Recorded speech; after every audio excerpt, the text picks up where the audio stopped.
우리가 로마서 이제 12장 말씀을 우리 6월달 말씀으로 정했습니다. 그런데 로마서는 총 16장으로 이루어져 있는데 크게 두 기둥으로 이루어져 있습니다. 그래서 1장부터 11장까지는 교리적인 부분입니다.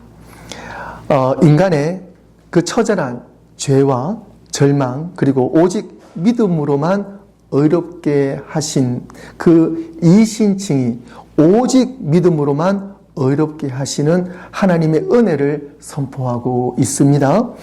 구원이 무엇인지에 대한 기독교 신앙의 뼈대가 바로 로마서 1장부터 11장까지의 그 주제고, 그리고 두 번째 기둥이 바로 12장부터 16장까지가 되겠습니다. 이 부분은 실천적인 부분이에요. 하나님의 은혜가 이런 부분이 있기 때문에 우리가 하나님의 은혜를 꼭 붙잡고 삶으로 살아내는 것, 그것이 바로 12장부터 시작이 됩니다. 구원의 은혜를 입은 성도들이 삶의 현장에서, 교회 공동체에서, 그리고 세상 속에서 구체적으로 어떻게 살아내야 할 것인가. 신앙의 뼈대 위에 아름다운 삶을, 그리고 그 살을 입히는 과정이 바로 로마서 12장부터 시작이 됩니다. 재미있는 것은 이 두 기둥을 연결하는 아주 중요한 다리, 그리고 그 중요점, 그것이 바로 로마서 12장 1절에서 시작이 됩니다. 한국말로 그러므로, 또 영어에서는 therefore라고 시작이 됩니다. 바울은 11장까지 하나님의 거대한 구원 계획과 은혜를 숨가쁘게 전달하면서 12장에 딱 들어오면서 그러므로 형제들아 내가 하나님의 모든 자비하심으로 너희를 권하노니 너희 몸을 하나님이 기뻐하시는 거룩한 산 제물로 드리라 라고 선포합니다. 여러분들 오늘 이 말씀에 나를 하나님께 드리라, 이것이 무슨 말씀이에요? 바로 예배잖아요. 그래서 우리의 삶 자체는 예배입니다. 그러므로 구원의 은혜를 깨달은 하나님의 자녀는 마땅히 삶의 변화가 있어야 됩니다. 왜 그러냐면 나의 의지로 살아가는 것이 아니라 하나님의 은혜가 내 속에 들어오셨기 때문에 우리는 내 삶이 변화되어질 수밖에 없어요. 믿음과 삶, 그리고 교리와 실천은 분리될 수가 없습니다. 제가 한 번 더 말씀드리겠습니다. 여러분들이 가지고 있는 믿음, 그리고 삶이 분리될 수가 없고요. 그리고 교리와 우리의 삶의 실천이 또한 분리될 수가 없다는 것입니다. 우리는 하나님께 받은 은혜를 우리는 삶으로 살아내야 되는 것이, 하나님의 말씀과 우리의 삶이 일치가 되는 것이 바로 우리 성도의 삶입니다. 이것을 한 단어로 예배입니다. 복음을 머리로만 이해하는 데 그치지 않고 가슴으로 경험하는 것, 이것이 바로 우리 성도의 삶이 되는 것입니다. 그래서 사도 바울은 첫 문장에 그러므로 형제들아 라고 말하고 있어요. 바울은 오늘 우리에게 예배적인 삶을 말씀하고 있습니다. 삶이 예배가 되고 예배가 삶으로 세워져야 된다고 강조하고 있습니다. 첫째로 예배는 하나님께 우리를 드리는 것입니다. 나 자신을 하나님께 드리는 것입니다. 여러분, 예배라는 것은 하나님을 찬양하고 높이는 것인데요. 찬양하고 높이는 것에는 나를 드리는 거예요. 너희 몸을 하나님이 기뻐하시는 거룩한 산 제물로 드리라. 사도 바울은 오늘 몸을 드리라 라고 말하고 있는데요. 그런데요, 우리가 알고 있는 이 몸, 이 육체의 이 신체는요, 상당히 큰 비밀을 가지고 있어요. 그래서 과학자들도 아직도 우리 신체를 많이 탐구하고 있는데요. 아시잖아요. 한 사람의 이 혈관 길이만 해도 지구를 몇 바퀴 돌 정도로 상당히 정말 세밀한 그런 혈관들이 우리 몸을 흐르고 있고요. 이것이 막히게 되면, 하나라도 막히게 되면 우리 몸은 마비가 되는 겁니다. 그러니까 이게 어떻게 참 과학으로 풀 수 없는, 또 하나는요, 심리학적으로도 마찬가지입니다. 사람이 터치를 많이 해줘야 돼요.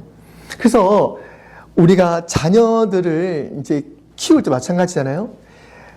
혼내고 터치하지 않고 말로만 키우는 그런 자녀들이랑 많이 안아주고 감사주고 터치해주는 자녀랑은 많이 다르잖아요. 우리가 이제는 그 정도는 많이 알고 있잖아요. 그처럼 아이나 어른이나 좀 터치가 많이 있어야 돼요. 그래서 힘들고 어렵고 지친 사람에게 가서 안아주고 터치해주고 그러면 사람이 좀 위로가 되고 힘이 나잖아요. 다들 그런 경험이 있으시잖아요. 그래서 우리는 터치가 상당히 중요합니다. 이래 우리 몸이 참 중요해요. 그래서 우리 몸은 그런 터치를 통해서 그런 반응이 일어나게 돼요. 하나님 우리 주신 이 몸의 어떤 능력 중에 하나입니다. 그런데 우리가 터치를 안 해주잖아요. 남이 터치를 안 해주잖아요. 그러면 사람은 스스로 터치한다 그래요. 어떤 건지 아세요? 남이 터치를 안 해주면 사람이 스스로 터치를 하는데 이런 거 있잖아요. 발차기. 이거 자기 터치래요. 어떤 분이 그러시더라고요. 심리학 박사님이 이게 뭐 상대가 보기에 남을 무시해서 이렇다 그러면 불만해서 그런 게 아니고 자기 스스로 외로운 사람들이 팔짱을 잘 낀대요. 좀 일리가 가더라고요. 그게 뭐냐면 내 스스로 터치를 하는 거야. 그리고 머리가 아프면 머리를 만지고 그리고 어떤 궁금한 게 있으면 턱을 만진다든지 이렇게 해서 자기 스스로 터치를 함으로써 무언가 좀 위로를 받는. 그래서 팔짱 많이 끼는 분들에게 좀 터치를 많이 해주세요. 특히 우리 외로운 아빠들 터치 좀 많이 해주세요. 그래서 부부간에도 터치도 중요하지만 이게 참 어른이 될수록 자꾸 터치가 줄어드는 것 같아요. 그런데 좀 그런 터치가 많이 필요합니다. 우리 몸이 그 정도 중요해요. 그런데 오늘 사도 바울이 우리에게 말하는 이 몸을 하나님께 드리라. 이것을 그냥 몸을 던져라. 그런 의미보다도 훨씬 더 확장된 의미가 있어요. 단순히 몸에는 신비한 비밀이 많이 숨겨져 있는 것이 아닙니다. 우리는 오늘 원문에서 너희의 몸을 하나님이 기뻐하시는 거룩한 산 제물을 드리라 이 말씀을 이제 원문으로 해석하게 되면은요, 너희 몸을이라 하지 않고 너희 몸들을이라 그래요. 그래서 소마가 이제 원문인데 너희 몸들을 하나님께 드려라. 그래서 성경에서 말씀하시는, 특별히 오늘 이 본문에서 말씀하시는 몸은 단순한 육체만을 의미하는 것이 아니고 한 사람의 실제 삶 전체를 말하는 겁니다. 손과 발, 눈, 코, 입, 여러분의 시간과 재능과 관계와 일상 모두를 포함한 것을 하나님께 드리라는 거예요. 그래서 바울은 생각만 하나님께 드려라, 주일만 하나님께 드려라 라고 말씀하지 않으시고 오늘 이 말씀 속에는 너의 삶 전체를 하나님께 드려라 라는 그 말이 포함되어 있습니다. 고린도전서 6장 19절과 20절에 말씀합니다. 너희 몸은 너희가 하나님께로부터 받은 바 너희 가운데 계신 성령의 전인 줄을 알지 못하느냐. 너희는 너희 자신의 것이 아니라 값으로 산 것이 되었으니 그런즉 너희 몸으로 하나님께 영광을 돌리라. 사도 바울은 다른 성경에서도 계속 이 몸의 의미를 확장하고 있습니다. 이제 여러분들의 몸은 여러분들의 것이 아니에요. 우리는 이미 예수 그리스도로 인하여 이미 죽고 예수님으로 인하여 하나님의 자녀로 새로운 몸이 되었습니다. 할렐루야. 그래서 우리는 이 몸으로 내 마음대로 쓸 수 있지만 이 몸을 어디로 들어가야 돼요? 말씀으로 들어가고 우리 몸이 쓰여져야 돼요. 그렇다면 내 몸이 말씀으로 들어가게 되면 우리의 생각하는 것도 어떤 문제도 어떤 삶의 어려움도 나의 몸을 말씀으로 들어가서 말씀 안에서 우리의 삶을 풀어나가면 풀리지 않을 수 없는 게 없죠. 그것이 해답입니다. 사도 바울은 그것을 명확하게 알고 있었어요. 오늘 저와 여러분 삶 가운데 어떤 문제가 있습니까? 오늘 사도 바울의 말씀처럼 너희 몸을 거룩한 산 제물로 드리라. 이 말씀 이제는 명확하게 알고 있습니다. 그렇다면 우리의 몸, 우리의 삶이 어떤 문제를 만나도 우리를 하나님께 드려질 때에 하나님께서 우리를 받으신다는 거예요. 그렇다면 하나님께서 우리의 몸을, 우리의 삶을 분명히 책임져 주실 줄로 믿습니다. 아멘.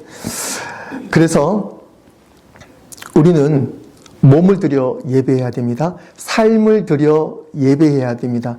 그리고 오늘 본 말씀처럼 몸들을, 이 말은요, 나 혼자가 아니라 공동체를 의미하는 것입니다. 우리 가족이 함께 예배하는 겁니다. 우리 교회 공동체가 함께 예배하는 거예요. 내가 좀 힘 있을 때 좀 약한 사람을 데리고 함께 예배하는 겁니다.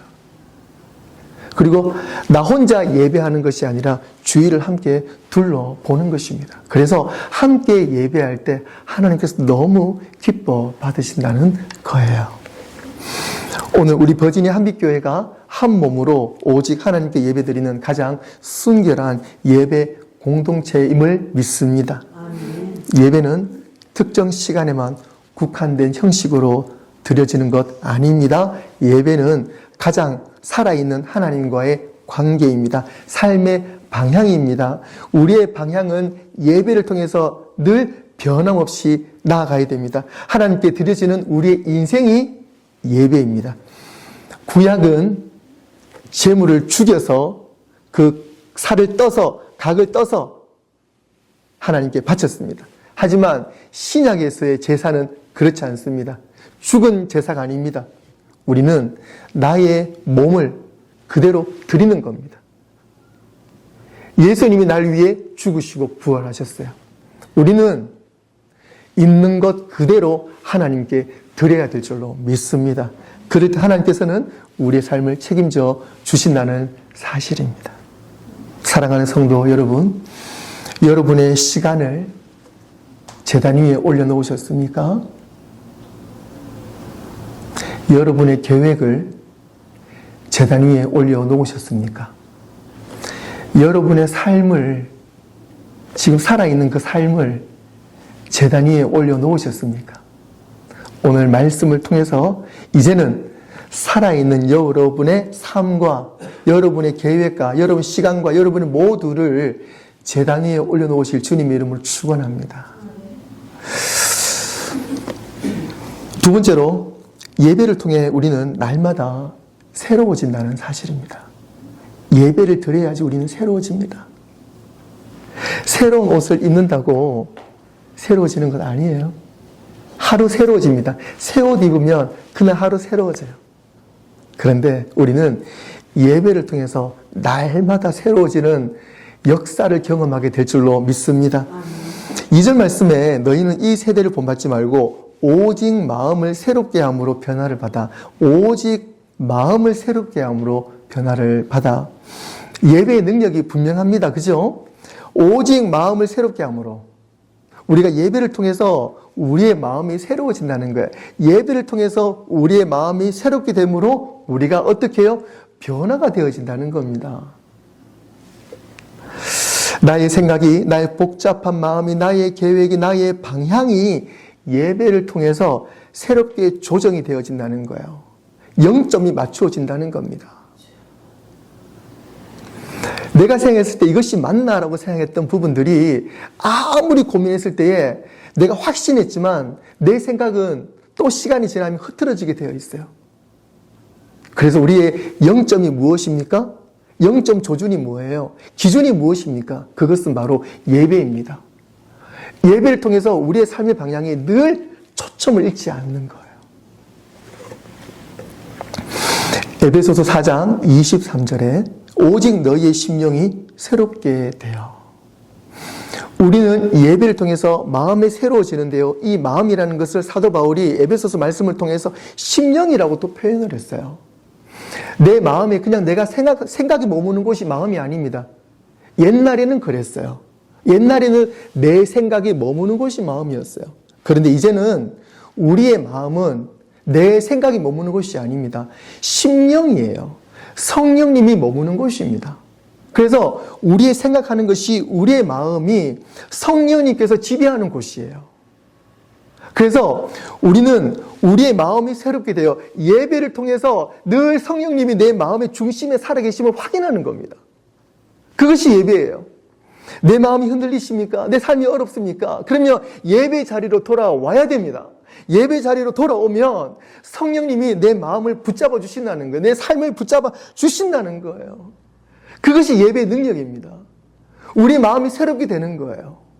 성령님께서 내 마음을 붙잡아 주실 때에 내 삶이 변화되어지는 겁니다.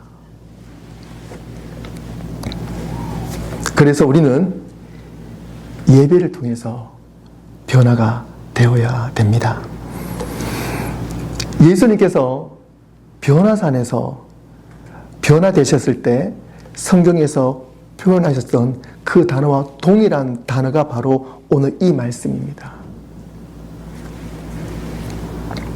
오직 마음을 새롭게 함으로 변화를 받아.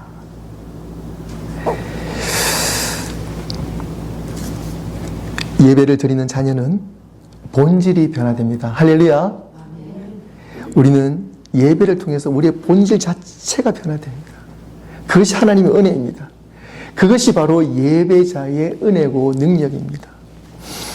세상은 끊임없이 우리를 세상의 모양대로 만들려고 합니다. 세상의 성공, 남과 비교했을 때의 상대적인 행복, 그리고 물질적인 가치, 그리고 남 이야기, 가십, 수많은 소리 가운데 세상은 우리를 계속 흔들고 하나님과 자꾸 멀게 하려고 하고 있어요. 그래서 2절 초반부에 너희는 어떻게 해요? 이 세대를 본받지 말고, 너희는 이 세대를 본받지 말고 오직 마음을 새롭게 함으로. 우리가 예배로 들어갈 때에 이 세상이 자꾸 떨어져 나가는 겁니다. 하지만 예배를 멀리하게 되면, 예배적인 삶을 멀리하게 되면 세상 것들이 우리 가운데 들어오게 되는 거죠. 그래서 우리는 이 세상을 본받지 않는 것, 사실은 이 세상을 본받는다는 이 말 자체가 어떻게 보면 이상하게 들릴 수도 있습니다만은 가장 정확한 표현이에요. 우리가 세상을 멀리한다 그러면서도 자꾸 세상 것을 취하고 싶은 그런 욕심이 있어요. 그걸 본받고 싶은 욕심이 있어요. 우리의 인간적인 나약함입니다. 나를 의지하게 되면 자꾸 세상 것을 본받게 돼요. 그렇기 때문에 우리는 심령이 새롭게 되어 성령님께서 내 마음을 붙잡아 주시도록 우리는 계속 우리의 삶을 예배적인 삶으로 계속 바꿔 나가야 됩니다. 그것이 바로 예배가 삶이고 삶이 예배가 되는 것입니다. 성도는 세상의 기준으로 살아가지 않습니다. 하나님의 기준으로 살아갑니다. 성도는 세상의 가치관을 따라가지 않습니다. 말씀 안에서 생각이 새로워집니다. 사랑하는 성도 여러분, 변화는 내가 결심한다고 변화되는 것이 아닙니다. 마음이 새로워질 때 그 중심이 완전히 바뀔 때 변화가 시작되어집니다. 여러분의 중심에는 누가 계십니까? 무엇이 있습니까? 여러분의 중심에는 지금 무엇이 중심입니까? 누가 중심에 계십니까? 하나님이 원하시는 것은 2절 후반절에 하나님의 선하시고 기뻐하시고 온전하신 뜻이 무엇인지 분별하도록 하라. 분별하도록 하라. 이것이 바로 명령이고 하나님의 뜻입니다. 하나님은 오늘 예배를 통해 하나님의 음성을 듣고 오직 마음에 새롭게 변화를 받아 하나님의 선하시고 기뻐하시고 온전하신 뜻이 무엇인지 분별하는 능력을 우리에게 가지기를 원하시는 줄로 믿습니다. 사랑하는 성도 여러분, 예배를 통해 여러분의 마음이 새로워지는 은혜가 임하시길 소망합니다. 하나님의 뜻이 보여지기를 소망합니다. 말씀을 정리하겠습니다. 사랑하는 성도 여러분, 여러분은 예배자입니다. 할렐루야. 여러분은 예배자입니다. 예배는 교회에서 끝나지 않습니다. 여러분은 예배자이기 때문에 여러분의 삶이 예배가 되어야 되고 예배가 여러분의 삶이 되어야 됩니다. 하나님께 드려진 삶이 예배이고 마음이 새로워지는 삶이 예배적인 삶입니다. 하나님의 뜻 가운데 예수님을 따르는 삶이 예배입니다. 오늘 하나님은 우리에게 말씀하십니다. 그러므로 형제들아, 내가 하나님의 모든 자비하심은 너희를 권하노니 너희 몸을 하나님이 기뻐하시는 거룩한 산 제물로 드리라. 이는 너희가 드릴 영적 예배니라. 할렐루야. 오늘부로 여러분의 삶이 예배가 되어질 줄로 믿습니다. 삶의 중심에 하나님의 임재가 있는 예배 초소가 늘 임하시길 주님의 이름으로 축원합니다. 하나님의 선하시고 기뻐하시고 온전하신 뜻 가운데 예배로 다시 세워지는 삶을 사는 버지니아 한빛교회 모든 성도들 되시기를 주님의 이름으로 축원합니다. 기도하겠습니다.